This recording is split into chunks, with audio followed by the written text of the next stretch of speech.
Din hi tabella storika li twaħlet fi triq San Ġwan fil-Belt Valletta wara t-tieni gwerra dinjija, tabella ta' ħanut li jmur lura għal 19 seklu. Hekk ġiet deskritta tabella ta' wieħed mill-eqdem ħwienet tal-mużika fid-dinja D'Amato Records kif it-tabella tal-HMV li tinsab eżatt quddiem l-entratura tal-ħanut spiċċat intlaqtet matul il-lejl bejn l-Erbgħa u l-Ħamis. B'sidien jisqu li dan seħħ wara li t-tabella intlaqtet minn xi makkinarju tal-kostruzzjoni. Matul il-jum tal-ħamis, reazzjoni ta' bosta persuni madwar il-pajjiż kienet waħda ta' xokk u stmerrija għal fatt li din it-tabella ġarbet ħsarat minħabba traskuraġni ta' uħud. Manet News jikkummenta Steve D'Amato, sit il-ħanut. Għomna bħazda il-ħamis fil-ħodu, kienet jisir xi xogħlijiet fit-triq tagħna u sfortunat għalina waħda mill-affarijiet li l-iktar li nożu li huwa s-sajn li għandna barra. Dan ġim il-qut bit-traskuraġni ovvjament waqt li tisir dan ix-xogħlijiet.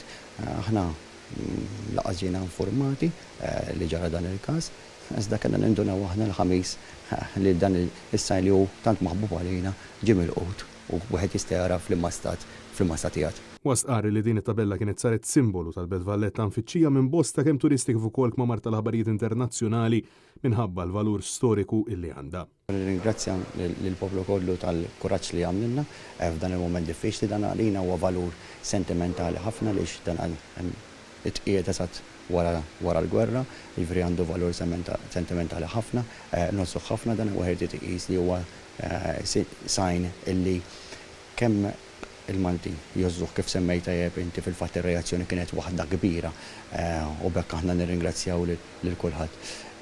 U anke turisti hawnhekk kull min tgħaddi dan huwa sajn li jiġi miġbud 50 darba kuljum. Jiġifieri huwa jattratta lin-nies biex jinżlu wkoll għall-ħanut. Huwa sajn magħruf kważi madwar id-dinja kollha.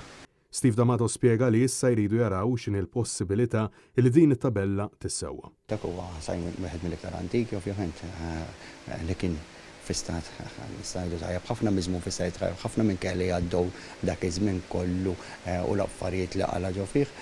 Iżda ovvjament dan l-inċident nista' ngħid li tellef parti nista' ngħidu mill-istorja ta' dan il-ħanut, storja kbira għax kif kulħadd jaf dan il-ħanut ilu mill-1885. Ovvjament issa x-xogħol tagħna huwa li naraw kif dan jippruvaw jilsewwuh mill-aktar fis possibbli biex jerġa' jitgawda mhux minna biss iżda mingħand il-poplu kollu.